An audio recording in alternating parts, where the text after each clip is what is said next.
Hello friends, welcome to my channel. ನಾನಂದು ತುಂಬ ಚೆನ್ನಾಗಿದ್ದೀನಿ. ನೀವು ಹೇಗಿದ್ದೀರಾ? ಇವತ್ತು ನಾನು ವರಮಹಾಲಕ್ಷ್ಮಿ ಹಬ್ಬಕ್ಕೆ ವರಮಹಾಲಕ್ಷ್ಮಿ ಅಮ್ಮನವ್ರಿಗೆ ಸಿಂಗಲ್ ಬಿಂದಿಗೆಗೆ ಸುಲಭವಾಗಿ ಸೀರೆ ಉಡಿಸೋದು ಹೇಗೆ ಅಂತ ತೋರಿಸ್ಕೊಡ್ತಾ ಇದ್ದೀನಿ. ಬನ್ನಿ ನೋಡೋಣ.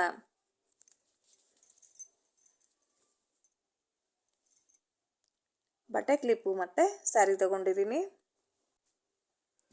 ಹೀಗೆ ಅರ್ಧ ಫೋಲ್ಡ್ ಮಾಡಿರೋ ಸ್ಯಾರಿನ ಚಿಕ್ಕ ಚಿಕ್ಕ ನೆರಿಗೆಗಳು 3 ಇಂಚು ನೆರಿಗೆ ಇಡ್ತಿದ್ದೀನಿ. ಹೀಗೆ ನೆರಿಗೆ ಇಡೋವಾಗ ನಿಮಗೇನಾದರೂ ಜಾರ್ತಿದೆ ಅನಿಸಿದರೆ 5ರಿಂದ 6 ನೆರಿಗೆ ಆದಾಗ ಎರಡೂ ಕಡೆ ಒಂದೊಂದು ಕ್ಲಿಪ್ಪನ್ನು ಹಾಕ್ಕೊಳ್ಳಿ.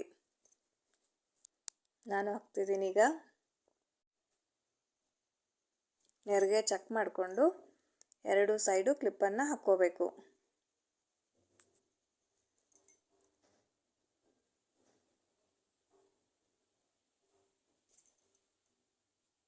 ಈಗ ಇನ್ನು ಉಳಿದಿರೋ ಸ್ಯಾರಿನ ನೆರಿಗೆ ಇಡೋಣ.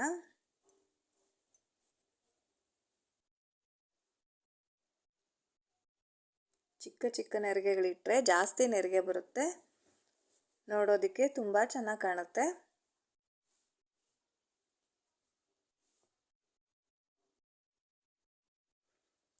ಈಗ ಎಲ್ಲ ಆದಮೇಲೆ ಮತ್ತೆ ಎರಡು ಸೈಡು ನಾನು ಕ್ಲಿಪ್ಪನ್ನು ಹಾಕ್ತೀನಿ. ನೆರಿಗೆ ಚೆಕ್ ಮಾಡ್ಕೋಬೇಕು, ನೆರಿಗೆ ಜಾರ್ಕೋತಿರುತ್ತೆ.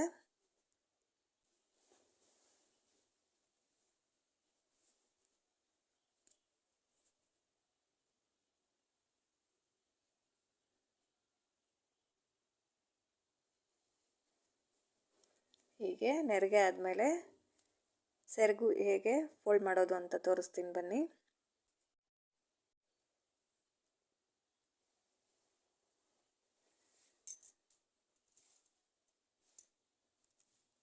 ಸೆರಗಿಗೂ 3 ಇಂಚು ಅಷ್ಟು ನೆರಿಗೆ ಮಾಡಿಕೊಂಡ್ರೆ ತುಂಬ ಚೆನ್ನಾಗಿ ಕಾಣುತ್ತೆ. ಚಿಕ್ಕದಾಗಿ 4 ನೆರಿಗೆ ಬರುತ್ತೆ ಹಾಫ್ ಫೋಲ್ಡ್ ಮಾಡಿದಾಗ. ಹೀಗೆ ಎರಡು ಸೈಡು ಕ್ಲಿಪ್ ಯೂಸ್ ಮಾಡ್ತಿದ್ದೀನಿ.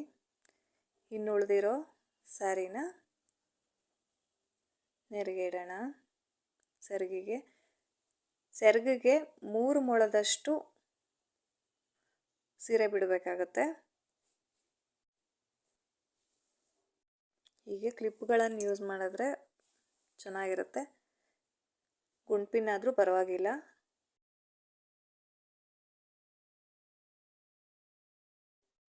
ಸೆರಗು ಎಲ್ಲ ಫೋಲ್ಡ್ ಮಾಡ್ಕೊಂಡಿದ್ದಾದಮೇಲೆ ನಾನು ಬಿಂದಿಗೆ ಎಲ್ಲ ರೆಡಿ ಮಾಡಿಟ್ಟಿದ್ದೀನಿ. ಮಣೆ ಎಲ್ಲ ಹಾಕಿ ತಟ್ಟೆ ಇಟ್ಕೊಂಡಿದ್ದೀನಿ. ತಟ್ಟೆಯಲ್ಲಿ ಅಕ್ಕಿ ತುಂಬಿಸಿದ್ದೀನಿ. ಬಿಂದಿಗೆಗೂ ಅಷ್ಟೇ ಅಕ್ಕಿ ತುಂಬಿಸಿದ್ದೀನಿ. ನೀವು ನೀರು ಹಾಕೋತಿದ್ರೆ ನೀರು ಹಾಕ್ಕೊಳ್ಳಿ. ಹೀಗೆ ಕ್ಲಿಪ್ಗಳನ್ನು ತೆಗೆದು ಒಂದು ದಾರ ಸೇರಿಸಿ ಈಗ ಕಟ್ಟಬೇಕು ಬಿಂದಿಗೆಗೆ.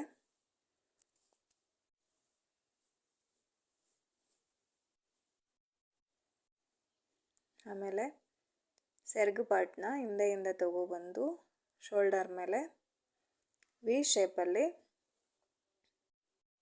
ಸೆರಗು ಹಾಕಬೇಕು. ಕ್ಲಿಪ್ಗಳನ್ನು ತೆಗೆದು ಒಂದು ಗುಂಡ್ಪಿನ್ ಹಾಕ್ತೀನಿ. ಈಗ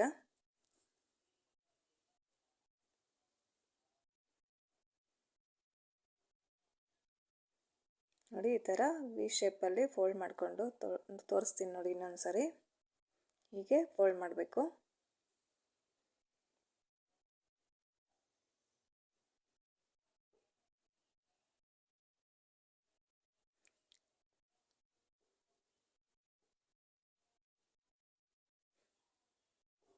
ಈಗ ಇದಕ್ಕೊಂದು ಗುಂಡ್ಪಿನ್ ಹಾಕ್ತೀನಿ.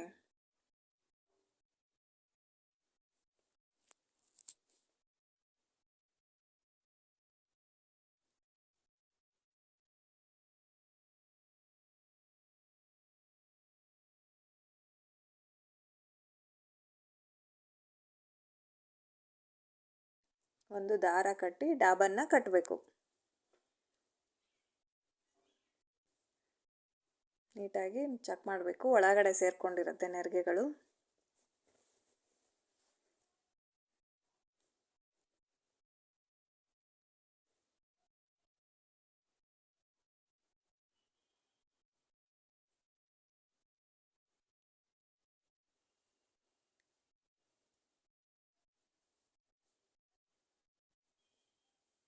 ಒಡವೆಗಳನ್ನು ಹಾಕ್ಕೋಬೇಕು.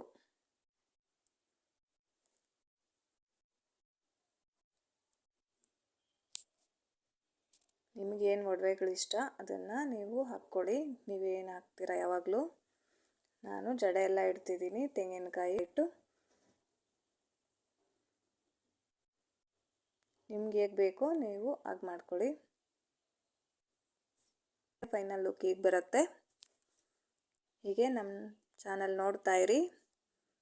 ಲೈಕ್ ಮಾಡಿ, ಶೇರ್ ಮಾಡಿ, ಸಬ್ಸ್ಕ್ರೈಬ್ ಮಾಡ್ಕೊಳ್ಳಿ. Thanks for watching.